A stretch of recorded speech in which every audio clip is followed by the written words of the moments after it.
Hello everyone, welcome to my channel tailoring well. నేను ఈ వీడియోలో బ్లౌజ్కి hand design, cutting and stitching okay వీడియోలో చూపిస్తాను. ఇదేనండి హ్యాండ్ డిజైన్. చూడండి, ఈజీ మెథడ్లో కట్ చేసి స్టిచ్ చేస్తాను. బ్లౌజ్ వచ్చేసి ఇలా ఉందండి, పైపింగ్ చేశాను. హ్యాండ్ డిజైన్ వల్ల ఈ బ్లౌజ్కు లుక్ వచ్చిందండి. హ్యాండ్ పొడవు వచ్చేసి 6.5, హ్యాండ్ లూజ్ వచ్చేసి 5 ఇంచెస్ అండి. ఖర్చు కోసం 2 ఇంచెస్ ఎక్స్ట్రా తీసుకున్నాను.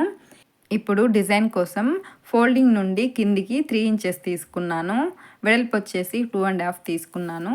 అదేవిధంగా మార్కింగ్ పెట్టుకొని కర్వ్ డ్రా చేసుకొని కట్ చేసుకోవాలి. ఈ కట్ చేసుకున్న పీస్ను పక్కన పెట్టుకోవాలి.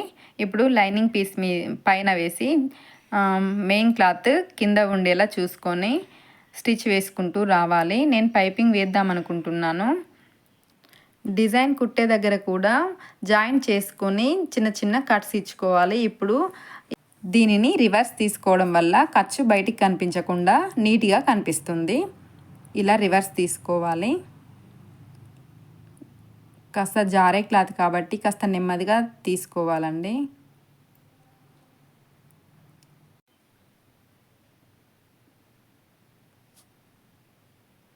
రివర్స్ తీసిన తర్వాత పైన ఒక స్టిచ్ వేసుకుంటూ రావాలి. ఇక్కడ డిజైన్ పెట్టుదాం అనుకున్న దగ్గర కూడా క్లాత్ జరగకుండా స్టిచెస్ వేసుకోవాలి.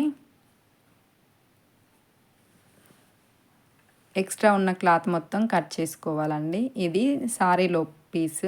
నేను 6 ఇంచెస్ పీస్ కట్ చేసుకున్నాను. ఫ్రిల్స్ పెట్టడానికి చిన్న చిన్నగా ఫ్రిల్స్ పెట్టుకుంటూ రావాలి. 2 పీసెస్గా కట్ చేసుకున్నాను. 2 హ్యాండ్లకు అయ్యే విధంగా 2 పీసెస్ కట్ చేసుకొని పక్కన పెట్టుకున్నాను.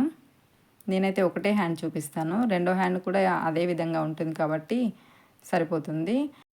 నెక్స్ట్ వచ్చేసి పెద్ద కుట్టు పెట్టుకొని ఇలా మధ్యలో ఒక స్టిచ్ వేసుకుంటూ రావాలి. ఈ స్టిచ్ తర్వాత విప్పుకోవాలండి. ఎందుకంటే ఫ్రిల్స్ జరగకుండా ఉండడానికి ఈ స్టిచ్ వేసుకోవాలి. మళ్ళీ ఇంకొక స్టిచ్ వేసుకోవాలండి. ఇది విప్పడానికి కాదు, కొంచెం టైట్గా కుట్టు పెట్టుకొని స్టిచ్ వేసుకోవాలి. ఫ్రిల్స్ అనేవి కరెక్ట్గా నిలబడడానికి ఈ స్టిచెస్. ఇప్పుడు ఒక క్లాత్ తీసుకొని దీనిపైన స్టిచ్ వేసుకోవాలి.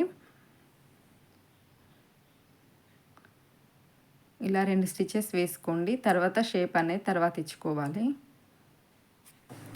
మనం స్టార్టింగ్లో ఈ పీస్ కట్ చేసి పక్కన పెట్టుకున్నాం కదా, అది ఇప్పుడు యూజ్ చేసుకోవాలి. ఫ్రిల్స్ పెట్టుకున్న క్లాత్ పైన పెద్ద కుట్టు పెట్టుకొని ఒక స్టిచ్ వేసుకోవాలి. క్లాత్ జరగకుండా ఉంటుంది. ఇప్పుడు దానిపైన 1/2 ఇంచ్ క్లాత్ ఎక్కువ ఉండేలా చూసుకుని చుట్టూరా క్లాత్ కట్ చేసుకోవాలి. షేప్ అనేది కరెక్ట్గా వస్తుంది. మిడిల్లో ఒక టక్స్ ఇచ్చుకోవాలి. ఇప్పుడు స్టిచెస్ విప్పేసుకోవాలి. షేప్ అనేది ఇలా ఉంది. ఇప్పుడు మెయిన్ క్లాత్కి జాయింట్ చేసుకోవాలి. ఇప్పుడు నేను పైపింగ్ చేస్తానండి. పైపింగ్ చేస్తేనే బ్లౌజ్కి లుక్ బాగుంటుంది. చూడండి, పైపింగ్ చేసిన తర్వాత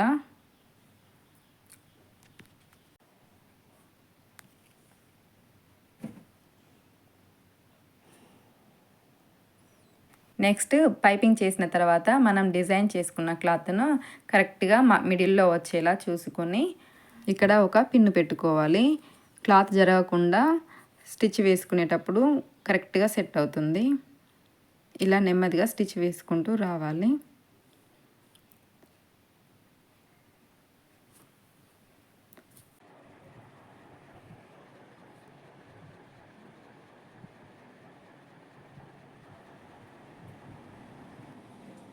నెక్స్ట్ దీనిపైనే డబుల్ స్టిచ్ వేసుకుంటూ రావాలి.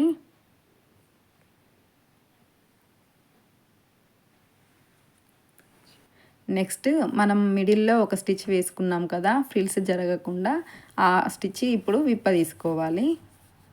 అంతేనండి, బ్లౌజ్ హ్యాండ్ డిజైన్ అయితే కంప్లీట్ అయ్యింది. ఇలా ఉంది సింపుల్గా. మీకు ఏమైనా డౌట్ ఉంటే కామెంట్లో అడగండి, నేను చెప్తాను. ఇలాంటి ఏవైనా డిజైన్స్ కావాలంటే కూడా కామెంట్లో చెప్పండి. ఇలా ఉందండి ఫైనల్ లుక్ వచ్చేసి. మీకు నచ్చిందా లేదా కూడా కామెంట్లో చెప్పండి. ఈ వీడియో కనుక మీకు నచ్చినట్లయితే లైక్ చేయండి, షేర్ చేయండి, సబ్స్క్రైబ్ చేసుకోండి. Thank you for watching.